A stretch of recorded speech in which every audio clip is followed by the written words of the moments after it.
land without life. Mile after mile of burnt villages once inhabited by African farmers. I travelled through this area of Western Sudan, where hundreds of thousands of people were living only 6 months ago, to document human rights abuses that the government says are not happening. The only way in was with the rebels of the Sudan Liberation Army, who took up arms 14 months ago to demand an end to the destruction of Darfur. What I found not only corroborated reports of atrocities, but built up a picture of systematic ethnic cleansing with large-scale killings by militia and government forces. These displaced villagers are survivors of one of 14 massacres I documented, in which almost 800 people died.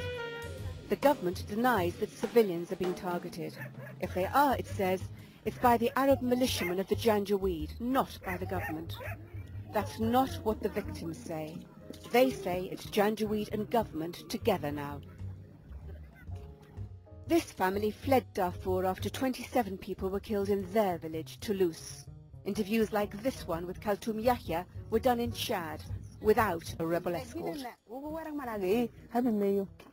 They came with cars and planes, and started shooting and bombing.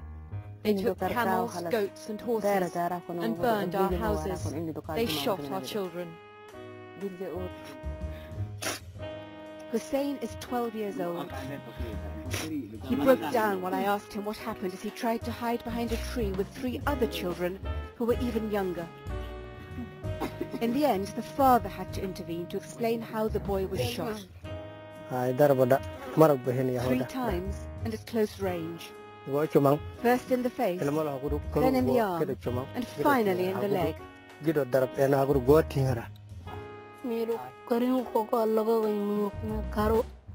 When the soldiers came, we went to the valley to hide. One man wasn't armed, but he called others who were. They shot us. They killed 3 of us and wounded 6. I tried to get to Toulouse but couldn't. Janjaweed were camped in many of the burnt villages along the way. But I did manage to examine 3 other areas. One of them a 25 square mile block that had contained 14 Masalit villages. In this area, everything necessary to sustain life had been systematically destroyed. We could only find a few burnt groundnuts in the biggest of the villages. The government says the rebels are thieves and bandits, but all those I met had joined the SLA after being burnt out of villages just like this one. These were the only civilians I saw on my journey. They had crossed the border from Chad to look for food, but were returning empty-handed. Wherever I went, in village after village, the testimony was the same. It is civilians like these who are being targeted. This video has not been seen before. 17 civilians died in this village, Shoba, a year before the SLA took up arms. The war here began with attacks on African villages by Arab nomads seeking new grazing for their herds. The government initially armed the nomads as a proxy militia. Today, it is fighting with them.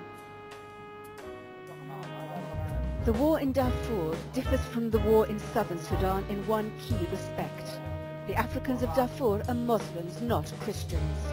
This is not a war to defend the Islamic State. I was given the names of 62 villages where mosques have been destroyed. Among them, that of Imam Ishaq Abdullah.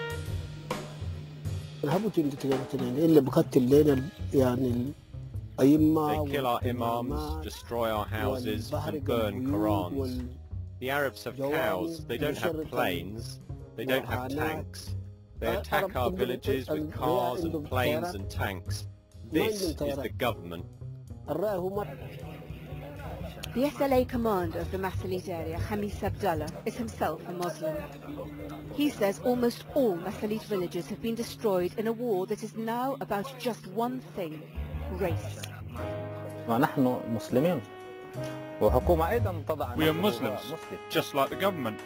We Masalit don't think this is a problem about religion, it is about ethnic cleansing of black Africans. I was told that in Wadi Saleh, east of Toulouse, displaced villagers like these were hunted down after their villages had been burnt. This man comes from Wadi Saleh. Showing his face could cost him his life. The government and Janjaweed surround the area and took 175 men. And in the evening, they took 136 to the valley.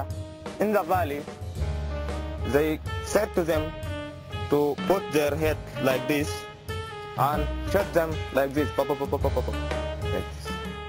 One is wounded, and he come to my village and tell that story.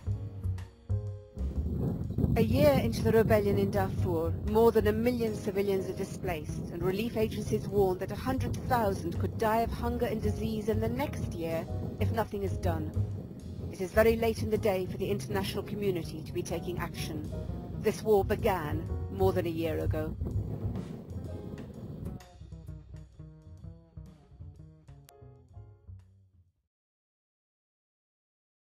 Of the Sudan Liberation Army, who took up arms 14 months ago to demand an end to the destruction of Darfur.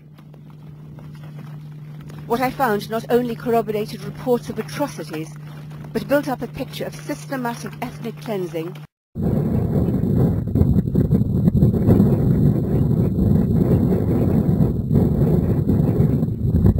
land without life. Mile after mile of burnt villages once inhabited by African farmers.